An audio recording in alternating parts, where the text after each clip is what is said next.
अराजकता आपके मन में है, आपके भाव में है, आपके व्यवहार में है, इसीलिए ऐसी परिस्थिति बनती है।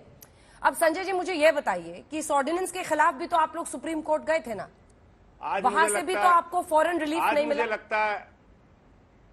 आज मुझे लगता है सुधांशु जी पढ़ लिख के नहीं आए। आज मुझे लग रहा है सुधांशु जी कुछ पढ़ लिख के नहीं आए। क्या कर रहे हैं आप अपनी ही सरकार के खिलाफ सुधांशु जी बोल रहे हैं।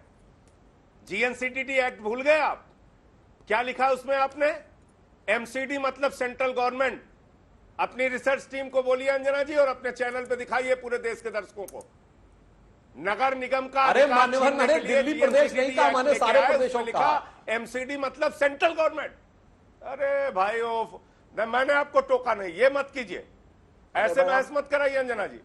सुधांशु जी रुक जाइए, संजय जी पूरा कर ले फिर जवाब। राज्यों के कहा दिल्ली मैं आपको मौका दूंगी ना सुधांशु जी, फौरन दूंगी, पूरा कर आपका मौका आएगा तब बोलिए, और मेरे सवाल का भी जवाब दीजिएगा। सुप्रीम कोर्ट ने ऑर्डिनेंस पे संजय जी स्टे नहीं लगाया, उसको 5 जजेस के बेंच को भेज दिया। जवाब दूंगा, ठीक है। एक हाँ एकदम एक चीज बोलने ही नहीं देते। सुधांशु जी बीच में बोल रहे हैं। एमसीडी का अधिकार छीनने के बाकायदा एक्ट लेके आए, जीएनसीटीडी एक्ट, उसमें लिखा है एमसीडी। दिल्ली का नगर निगम मतलब नरेंद्र मोदी चलाएंगे उसको, और हमको सिखा रहे हैं, कह रहे हैं नगर विकास मंत्री ट्रांसफर पोस्टिंग करेगा। अरे आप तो पढ़े लिखे आदमी हैं, ऐसी बात करेंगे तो आपकी पार्टी वाले आपके खिलाफ हो जाएंगे भैया। अरे भाई आप सुन नहीं पाए क्या? अब आ जाइए आगे की बात। आपने कहा सुप्रीम कोर्ट ने, आपने कहा अंजना जी कि सुप्रीम कोर्ट ने इस बिल को संविधान संशोधन क्यों नहीं माना। पहली बात तो ऑर्डिनेंस आया था, ऑर्डिनेंस पे सुप्रीम कोर्ट की टिप्पणी है, इनको पढ़ाइए और दिखाइए। लाइव लॉ के ट्विटर हैंडल पे पड़ी होगी तो निकाल लीजिए। चीफ जस्टिस का कमेंट था कि क्या संविधान का संशोधन ऑर्डिनेंस के जरिए किया जा सकता है, और उसके बाद सुनवाई अभी वहां पर जारी रहेगी। आपका दायित्व क्या है, आपकी जिम्मेदारी क्या है, आपकी पार्टी क्या कहती है? मैंने 2 बार पूछा, आपने जवाब नहीं दिया। 13 के, 15 के, 98 के, 2003 के, 2008 के घोषणा पत्र में आपने दिल्ली को पूर्ण राज्य का दर्जा दिए जाने की वकालत की थी या नहीं की थी? और अगर की थी और अब आप उसके खिलाफ हैं तो पूरे देश से और दिल्ली के लोगों से माफी मांगिए। आप बोलिए कि हमने जो घोषणा पत्र में डिमांड की थी वो गलत था पूरी तरीके से। और अगर कांग्रेस से आपके इतने मधुर रिश्ते थे तो आप पूर्ण राज्य क्यों मांग रहे थे? आप चलने देते ऐसे। एक बात। दूसरी बात, कह रहे कांग्रेस से इनका बड़ा अच्छा तालमेल था। नजीब जंग भूल गए? आप भूल गए? इनको तो मान लीजिए भूल गए होंगे, सुधांशु जी बीजेपी की तरफ से इनको बोलना है। आप भूल गई अंजना जी, कितने काम में रोड़ा डाले नजीब जंग ने? वो किसके द्वारा लगाए गए एलजी थे? कांग्रेस के द्वारा लगाए गए एलजी थे। फिर किसके शासन में एलजी रहे? बीजेपी के शासन में एलजी रहे। तो मेरा यह कहना है कि आपने अगर एक सरकार को टारगेट ही कर लिया है तो हमें तो अपने लोगों के लिए आवाज उठानी पड़ेगी। मोहल्ला क्लिनिक बनाने पे आप रोक लगाएंगे। आप पंजाब कहां चले गए? आपको उत्तर प्रदेश भूल गए जहां 7 जवानों को मार दिया गया था? बिकरू कांड भूल गए आप? प्रयागराज का कांड भूल गए? दिन दहाड़े उमेश पाल की हत्या हो गई। आप भूल गए हाथरस का कांड? कितने, अगर आप राज्यों की कानून व्यवस्था पे जाएंगे, पूरे देश में भाजपा शासित राज्यों का आंकड़ा है, यही पढ़ दूंगा आपके चैनल पे। इसलिए वो बातें मत कीजिए जो आपके दामन पे गुनाहों के और अपराधों के बढ़ने के जितने दाग राज्य सरकारों पे लगे हैं, उसकी चर्चा होगी तो बड़ी लंबी हो जाएगी। मैं सिर्फ ये कहना चाह रहा हूं, सुप्रीम कोर्ट में जिस मामले की सुनवाई चल रही है वो तो चल ही रही है। आपका संवैधानिक, लोकतांत्रिक, संघीय ढांचे के प्रति जिम्मेदारी और दायित्व क्या है? एक अभिभावक हैं आप इस देश के केंद्र सरकार में होने के नाते। देश के प्रधानमंत्री अपने आप को प्रधान सेवक कहते हैं, और दिल्ली के 2 करोड़ जनता का अधिकार 5 जजों के फैसला आने के बाद भी आपने ऑर्डिनेंस के जरिए छीन लिया। कह रहे ट्रांसफर पोस्टिंग हम करेंगे, एलजी करेगा। तो बोर्ड पे आप रखेंगे अपना आदमी, कमीशन आप रखेंगे आप राज्य के अंदर। ये कैसा कानून आप लेके आए हैं?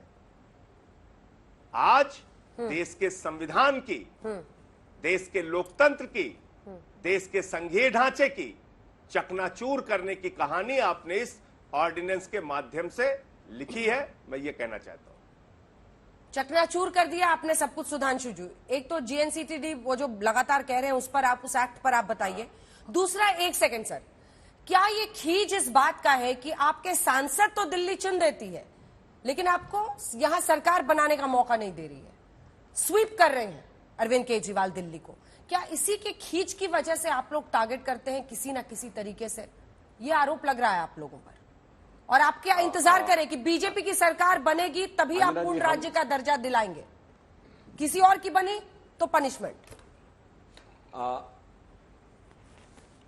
मैं जिस बात के लिए मैंने टोका था वो कह देना चाहता हूं। व्यक्तिगत टीका टिप्पणी अवॉइड करनी चाहिए, पर संजय जी ने कहा पढ़ के नहीं आए। मान्यवर, मुझे लगता आप सुन ही नहीं रहे थे, ध्यान कहीं और था क्या?